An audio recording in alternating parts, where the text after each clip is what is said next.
Okay, folks, it's just more prep for the Voodoo 35 truck. Going to be a pretty quick build. Uh, we've gone through, let me turn the camera around. We've gone through and cleaned the garage. Hopefully, we'll get some of the furniture out of here tomorrow, since I think the truck's coming Sunday or something like that. Uh, always, always bad news when you get the Daytona up in the air. Actually, just changing the thermostat. It stuck closed initially on me day before yesterday. It finally did open, but I did pull over while it tried to overtemp. So we're just letting that drain for a minute. Thermostat will be here today, and we'll change that one out. So on to the 35. Figured I'd show you guys a few little tricks that I've been doing. Thanks to Wayne Presley for the suggestion. But this tubing from, I guess it's Nikop. It's alloy tubing for brake lines.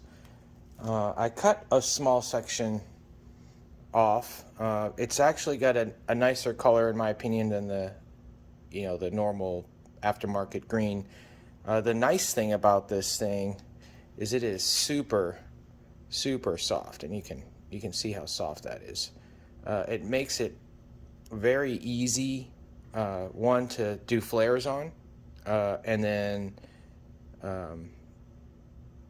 two, it allows you to make those bends really nice without a lot of effort and damage to the tubing itself. So it looks like a much better installation. So the other piece, so I was telling Wayne, I think that this is cheating, I guess, only because it's so easy. After I've got drawers full of those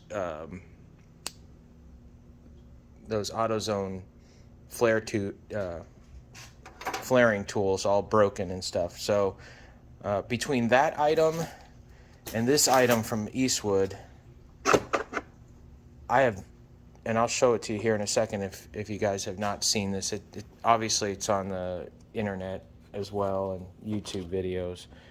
But the combination between that guy and this guy, all I do is I lop off the ends from the Factory 5 supplied lines, use those flare nuts, and then I buy two of these 25-foot off of Amazon. I think it cost me like $70, and I'll gladly pay those $70 for not going insane and trying to figure out the lengths and combinations and puzzle of the stock brake lines, and they do look better. I use this on my finally on the GTM that I just built. I don't have them on the Daytona. Wish I did. I guess I'll just have to build another one.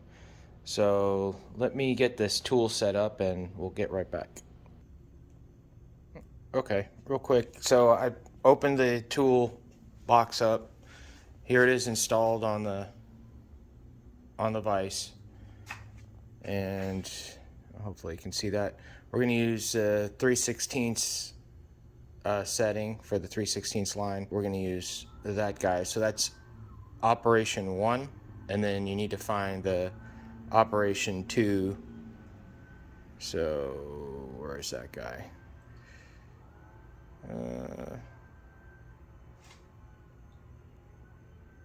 Right there. So we'll use that guy. Sorry, right there. So basically, it's just open this guy. There's the die, and we're going to use the 45 side.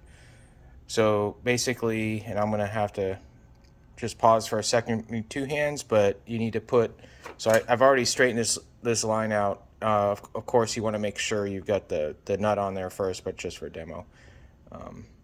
Anyway, you need to slide this in so that it's flush in the die. So I'll show you how we do that. Okay, I'm going to try and do this one-handed. I really do need to get a mount. Anyway, so I've got the die placed in there. The tube is loose. They've got this thing called Operation Zero, which actually sets the line in the die so it's at the, like we said, flush with the die. So I'm gonna close this guy, provide just a little bit of tension so the die doesn't move, but the tube will still move with inside the die. And then just rotate this guy to Operation Zero, slowly pull till it bottoms, and you can see it's flush. Release, and now I will tighten this guy. Make sure he's good and tight. Again, you would make sure that the nut is somewhere out here. And the nice thing is you can, because this tube is so flexible, you don't have to worry about making sure the bend is perfect right up to your fitting before you put it in the car. You can leave 6 or 7 inches straight and just go after it later and make nice sweet turns just using your thumbs, because this stuff is nice and soft. Anyway, I'm gonna rotate to 3/16 Operation 2, or sorry, 1. And again, making sure that guy's nice and tight so the tube doesn't move in the die. And we are going to, and again, I haven't done this probably in over a year, so first couple are usually funky until you get the operation correct, but we'll see how this goes. So you're basically just going to turn this bar or pull on it until that guy bottoms in the die, and you'll definitely feel a different tension as it gets there on the bar. So just pulling on it, and that should be good.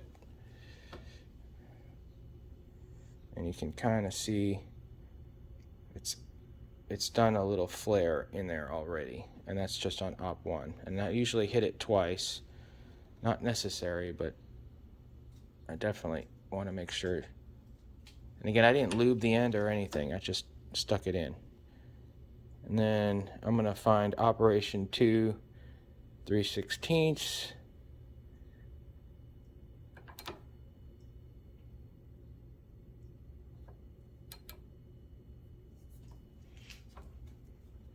And give that guy a little squirt. That's it. Let's see how that worked. It should be pretty close. I didn't screw it up.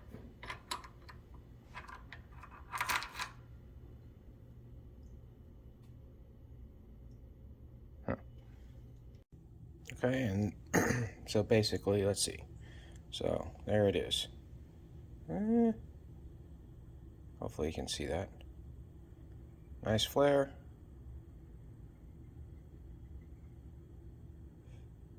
And we get to do that a bunch of times. Just have a little tiny, I don't know if you can see that, little crease on the back side. It's more of a characteristic, I think, of the tubing itself, but it's consistent all the way around. But anyway, so that's the deal, and I don't know how many times I'll forget to put the nut on the back side, but I'll keep reminding myself. And the good news is this thing is definitely power steering for making brake lines. So I'm going to try and do a few of these type of videos going forward, just so you can see how I organize this stuff. I don't know, some people are interested in that, and then how I attack the puzzle, a little bit different than the packing list and the directions, but you know, depending on your back order list, which I understand is getting shorter for most,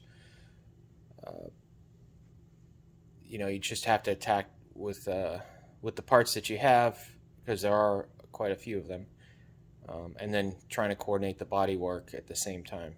So that's actually a blessing in disguise, I think, as parts still need to arrive, and either from Factory 5 or special order that from Summit or from Very Cool Parts or any of the other vendors that I use. And I'll just, I think it's Sunday, I believe now the kit is supposed to be here. Uh, Nevertheless, garage is all cleaned out, and we're ready to go. So stand by. Here it comes.